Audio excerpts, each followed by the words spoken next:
So about 15 years ago, I started my own business. Are passionate what you do, you never work a day in your life. That's right. And that's when I found out that's total baloney. You're listening to The Business Confessional, where business owners share their successful and not so successful stories of managing and marketing their business. Today, we're talking with Sarah Malone, fitness coach and owner of Spark Fitness and Lifestyle Coaching. Her training and nutrition methods are derived from the National Academy of Sports Medicine. Everything started for me, I think, as a young girl, to be honest with you. I experienced and went through a long phase with an eating disorder. I was hospitalized twice. I was, cutting during that time. I had gone through rape and emotional abuse in relationships and, being jumped by a group of girls and you name it, and I think all of that was really priming me for what was to come later. And really how I found fitness was on the other side of the eating disorder. I thought of it as a way of healing at the time. But if I'm being honest, it was just me going from one eating disorder to the next. Right. Yeah. So I had to kind of go full circle there. And what I initially wanted to do was go into counseling. But with as a career from all of the experiences that I had experienced and found healing from too. But I wasn't ready for that, I don't think, and I wasn't passionate about it. I was more passionate about fitness because as I got deeper into fitness, I began finding myself, my true identity, and the healing process truly began to take full circle. So the mission of Spark really comes from my own experiences and trying to help others develop that and find that inner strength, that empowerment for themselves, and to realize that it's all within themselves. I think that my experiences with the eating disorder and everything else that I've gone through, I was searching for something outside myself to fill something internally and to feel strong or to feel in control in some way. And it was a lie. It was all fake until I realized that inner strength and that control, that sense of control and empowerment comes from inside. And I believe in Christ. I believe in Jesus. So he's the one who sets that foundation. And I found that through fitness. So my mission is to bring that to others. Yeah, because I was going to ask you, this idea of coming from inside yourself. I'm glad that you said that because I guess it's so how does... In your testimony, how has God played that role in doing that for you? What does that look like?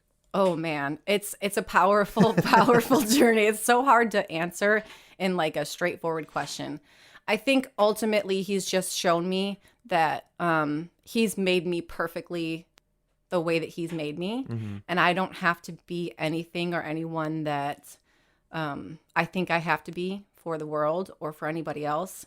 But ultimately, he created me with a very specific purpose, and that purpose is perfect. Yeah.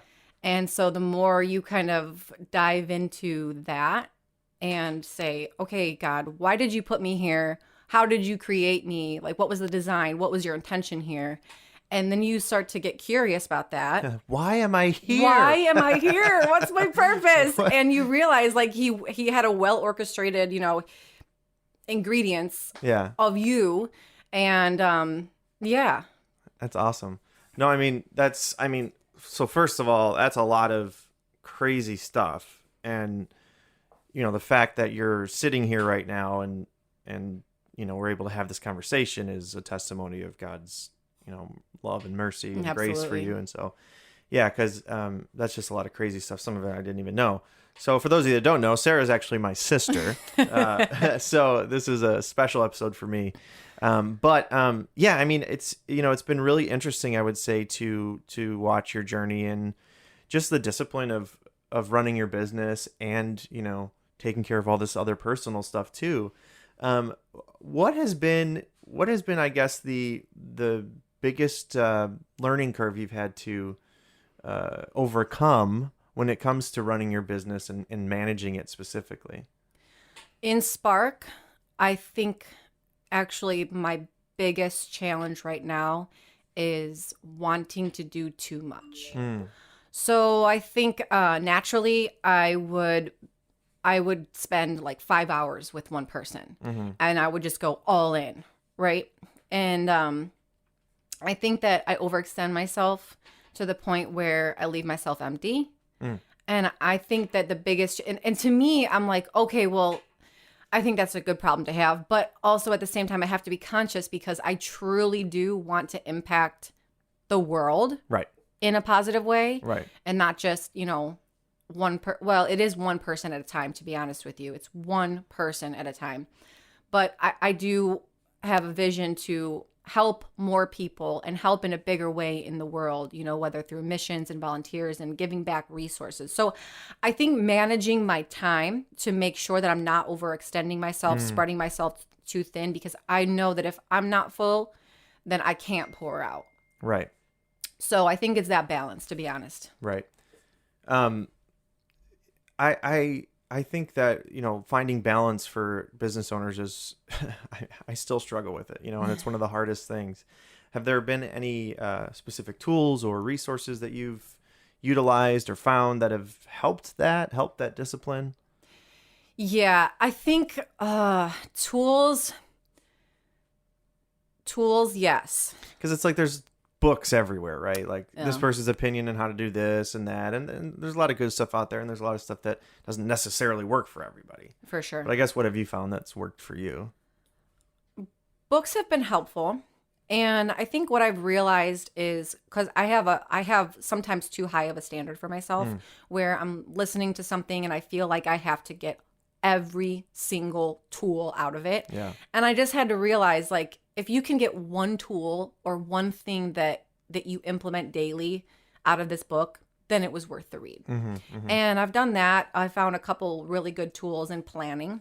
I think for me, one tool that has helped me tremendously, because I'm not naturally like this, staying super, super organized with lists and calendars has been uber helpful. Because otherwise I would just be going. Right. When I can sit in there and say, okay, this isn't working. I have to block out this time in my schedule for peace with God or my morning routine, my breathe. nighttime routine. Exactly. To sleep. To take a breath, to maybe go for a walk or Yeah. something to clear my headspace. Which is funny because you're in fitness, so it's funny that you're exercising for a break. I really do, because I think it's more mental, honestly. Yeah, no, for sure. And with anything in fitness too, I think it's 90% mental and emotional than it is physical. Yeah. Oh, But for just sure. that getting outside in that peace and quiet, because when you're working with people, you could just be like going from one person to the next. And I don't ever want to get in a mode where I'm just bouncing from one conversation to the next. I want to be present in that conversation. Otherwise, it's not fair Yeah. to them or me. Right. So that walk or whatever helps. So calendaring things. Yes. So calendars. Number 2 is I have very specific words that I want to define me as a human being. And so they're 10 words. They're like character traits. And I have them pop up in notes in my phone. Okay. So reading those every single day is a great tool for me to stay in my identity because it's way too easy to just drift off course. Positivity, reminding yourself, giving yourself that positive encouragement, I guess. At the beginning When of I the day. see the word leader on my list pop up, I'm like, okay, back in the mode. Got it. It's kind of interesting because, like, I've heard, old school people would stand in front of the mirror and like be like, "You are a winner. Yeah. You are a winner." Zig and so Ziglar it's used kind to of that do that. idea, Yeah. but just not as silly. Yeah. Yeah. Not as like lame. And I think the other thing is blocking out days. Sure. So In regards to your work or everything. Like everything, personal time, work. everything, Yeah. everything. Yep. Because as a business owner, you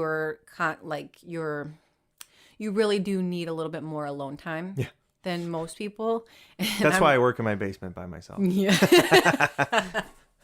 Yes. In my own house, though. Yeah. In my own house, not my but parents' even house. that's tough too, Yeah. because you're still home. Yeah. Yeah. Having that time to decompress from business or vice versa, even just from the responsibilities of living. Yes. So sometimes work can actually be a good decompression as well as, but then there's fitness, which is nice. Do you find it Huge. hard to enjoy doing your own workouts, or has that been an No. issue? No. To be able to separate that time? I think because I That's a really good question. I know. That's why I asked Really it. good question. I have. It's that like was you have probably like the a only really podcast good or something one. that you've developed a really good question asking I've skills. become really good at asking questions. I don't actually know anything. I just ask a lot of questions. Actually, you are gaining knowledge. People when think you I'm ask smart. questions. That's not true at all. Actually, I would say the smarter people are the ones who ask the Ask right the right questions, questions. and probably ask more I'm questions. basically a genius. Yeah, well, that's what they say. This is a long way away from where I was. Let's be honest. That's That's very true. You're not very supposed to much agree so. with me there. No. You've always been this Always genius. been a genius. I got D's in high school. So has it developed? No, because you know what it is for me? And actually I was just reading an article about this too, and it's very, very true. So back in our survival days, right? We had this chemical called cortisol. And back in the ancient days, they released that you get cortisol because you get anxious about something or you get fearful for something. And that's a good sign because that means you should either fight or flight. Right. But helpful. It's helpful. Yeah, survival. Yeah. But we still have that fight or flight response, but we don't have the need to do that anymore. So there's not a woolly mammoth. A woolly mammoth. A saber. Yeah, woolly. Would you run from a woolly mammoth? Is that the? I think it's the saber-toothed tiger. Yeah. Wait, is a woolly mammoth Although the little they're- caterpillar? That is a No, that's a woolly bear. I don't know. I'm not a close. scientist. The woolly I'm not mammoth a is like a scientist. I giant don't know what elephant the with heck. tusks. Whatever the elephant with the tusks is called, that Woolly thing. I'd be mammoth. running from that. Yeah. Yeah. But there's not that many around anymore. No, I don't think there's any. none, Well, yeah. there might be in the museum. We've gotten far But off those track. don't actually move. You have no need to run from that, though. No. So because we don't have that need anymore, it just sits inside of us. That's Yeah. why you come home from a long day at work and you're edgy, you're like barking, Right. you're getting angry. That anger comes Yeah, up, right? interesting. So that's why working out is so crucial and important because it gives you somewhere to put that and put that energy. So for me, actually, I think that time has become even more so because going from 7 a.m. till 8 p.m. sometimes nonstop. Yeah. I've got all of this, like, I need to get rid of that Yeah, somewhere. you need to release that energy. I do. Yeah, in a good, positive way. Exactly. Right? And- So I can see my the athletic side of me has actually accelerated completely. That's awesome. Plus, I think, just the way that I view my work is if I see myself as a leader, I need to walk the walk first. Sure. In everything that I do. Yeah, So that's my example of that. that's good. Now let's talk about marketing your business. And I know like this Spark is kind of, it's been up and coming for a while. But what have you come across in marketing that's just been like crud? This just did not work. Because Okay. I love hearing these stories. Scripts.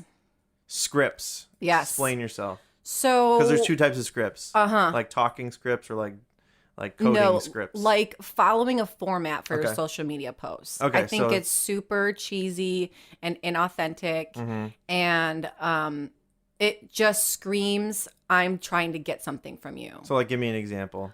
Okay, so there's this online course that we were taking in my old business that would give you kind of a script to follow for making your social media points. Okay. And while it was good because you realize what you want to be talking to your customers or Right. people, And maybe there's some structure there. maybe there is, but just like going through that, and he was very, very like, stringent on it. Just felt so recited. Right. I think the more authentic you can be, the better. Yeah, I mean, one of the things that I'm going to be talking about while we're filming this on October 22nd. So later, right after this, That would be today. That's today. I'm going to actually go film for not a keynote, but a conference I'm speaking at, basically, but it's virtual. Anyways, and I talk about personalizing your content. The idea that we can come up with something that speaks just to the general masses just isn't how things are done anymore. Yeah. Like social media has become so personalized Yes. that everyone's experience is different. Like you go on Facebook and you look at the wall, the timeline, whatever you call it, and your experience, you think, oh, everyone's seeing these the same posts in similar order. No, not at all. Like it's if you watch The Social Dilemma, they talk about this. It's completely personalized to your own likes, dislikes, ads that you've clicked on, pages you've visited, people that you're friends with, topics you've reacted to. So you can't have a one size fits all script. And did you try to implement that? Yes. And how did that go? Like what? Did you do like an ad campaign or something? Or No, I actually have not spent any money on marketing. That's good.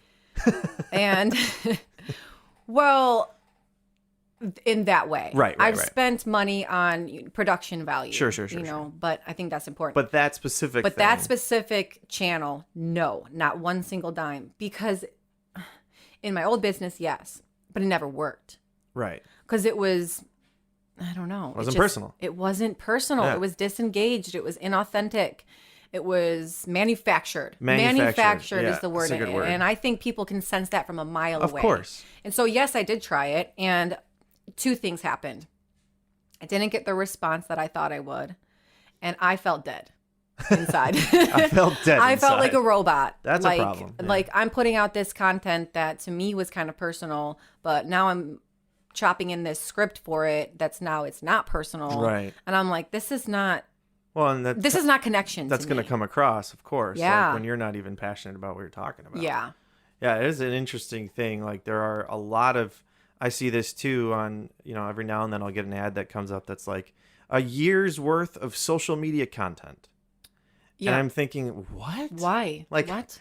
I could maybe see like subject recommendations, but even that is so specific to the industry and the specific demographics within that industry and the audience. Like, so how, these companies that are putting this stuff out, to me, honestly, I actually hate it because I think it's being really dishonest or bait and switching, whatever you want to call it, to the consumer or business owner that may not really understand the ins and outs of social media and all of that. And so they go, oh, cool, I have all this stuff done. I'm just going to post this stuff and then it'll work. Mm-hmm. And the reality is like, it's so much more than that.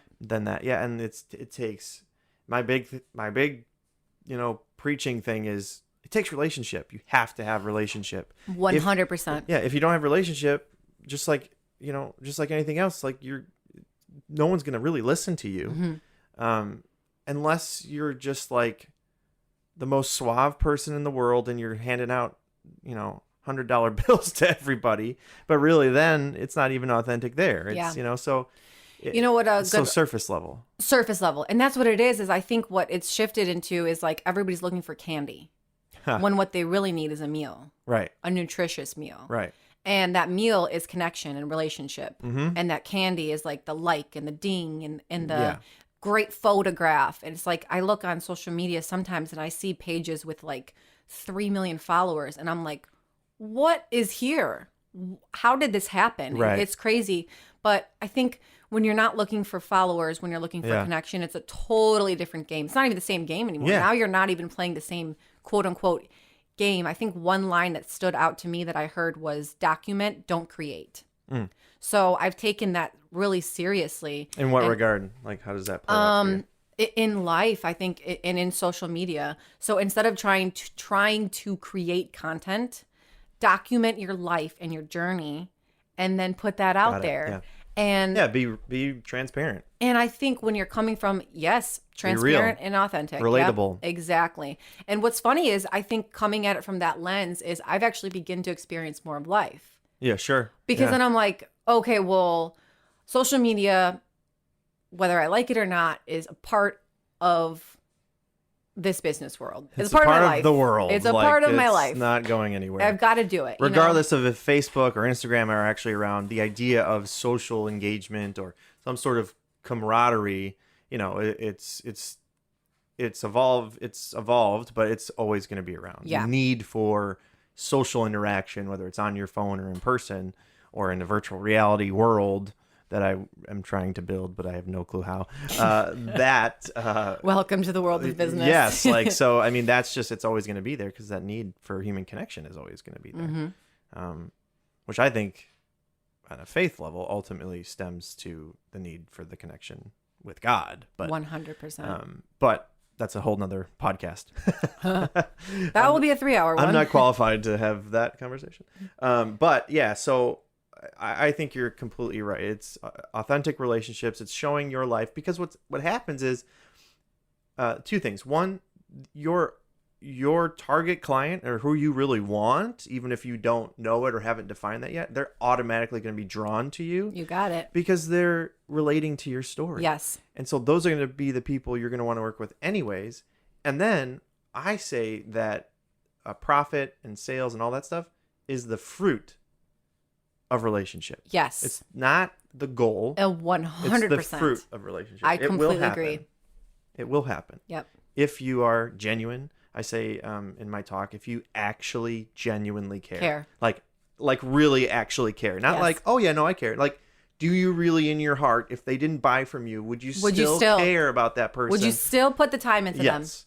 And so that is the big thing I think that's missing is, and I understand, like, businesses need to make money. Of course, like a buddy of mine says sales is the lifeblood of a business. Like, yes, you have to have sales, but if that's your only focus, you're going to miss out on people. You got it. People make sales happen, not businesses. Yes. So I'm off my soapbox, but no, I'm hugely passionate about that, because I think at least how I'm going to run my business, that's how I'm going to do it. Yeah, mine too. I completely agree, and I think I'm glad you did go on your soapbox. I'm really passionate about that too. I wish I actually had a soapbox. I just don't physically have What kind one. of box is this? That's just a paper file box. Oh, okay. I've never seen a soapbox before, actually. I don't know that they really exist. Well, No, they do somewhere. Maybe in 1920. back in the day, yeah. I think when you're leading from a place of true service, to me, it's so funny when people say like leader. To me, leader equals servant to me. And that's literally how I see myself. Servant leadership, yeah. Yes, that's how I see myself in this business. And everyone, I'm just grateful that I have people to serve. Right. Yeah, and I think the more that you are willing to do that, to be a servant, the more God's going to put in your path to serve. Yes. Like, where are the willing people to serve? Like, where are the workers, right? And also, I pray to God that he would put in my path the people that I'm supposed to serve. Yeah, exactly. And not the people that I'm not. Right. I'm okay with no's. Yeah. I actually, one thing I did struggle with, here's a vulnerable moment for me, Sure. is people saying no. Because I viewed it as rejection. Yeah, it's rejection. And then for me, that's what it is. Yeah, but they're not rejecting your soul. No, but Maybe but the jerks. But what I incorporated, what I figured out is from my own family history is that rejection equals abandonment for me. So that correlation wasn't making sense. I'm like, why is this bothering me so much? I had to dive into it, and I was like, okay, you know what? It's just God. That's God moving me along the path. That one's not meant for you. That one is meant for you, and that's okay. Yeah. And another thing that I learned, you were asking before about the social media thing too, is that it only took me a couple of times. I stumbled across this, I guess, success cycle by accident, is just putting myself out there. And all of a sudden a flood of responses came in. Like, thank you so much for being honest. Thank you for being vulnerable. That wasn't easy, but that really helped me. And I'm realizing, okay, sharing my story is actually helping others. So there's something there to being vulnerable. You could have a room full of people, and they all have a similar past. They all have had issues. You could even say the same issues that you've had. And no one is sitting there talking. Everyone's silent for hours and hours. Nothing gets done when nobody stands up and speaks first. Yeah. When somebody has the guts to put themselves out there, to face rejection, because nobody in the room knows that they're all experiencing the same thing. Yeah. Or that they all have that similar past. But it just takes one person to say, here's what I went through. And it just opens up the room for vulnerability, trust, and truth. Yes. And when you can bring truth to the light, And it just opens up a whole new world for people. And I think, honestly, if more business owners just told their personal story, nothing to do with their business, and maybe their business is a part of that, obviously, but their own personal story, and were vulnerable, I think that they would find a lot of people that have similar stories would respond to that, Yes. and potentially through relationship, eventually, maybe even become a client. For sure. It's a little, I would say with yours, like, it's a great industry to be in. Because of what you went through, it's like about bettering your life or healing and like, being physically and emotionally better. And so that directly correlates with fitness and health and lifestyle coaching and all that. So I think it's a great business to be in. I actually almost thought about getting my training certificate. You'd be so credit. good just because you care. I shouldn't have told you that. Yeah. No, Well, you okay. care. Yeah, I care. A couple things that came up to me while you were just saying that is absolutely, first of all. And number two is the whole point is because, one client actually told me, she reached out personally and she said, this is why I work with you and I will not work with anyone else, because I'm broken and I would not work with anybody who hasn't been broken themselves. And I said, whoa, wow, that was huge because I realized that's so true. If we're all broken. We are. It's just we really who are. talks about it. Yeah, and who's willing to heal, who's ready to heal. Yeah. And I think part of my whole thing was like breaking the chains that hold you down. And those could be self-imposed. They could be imposed by experiences, by others.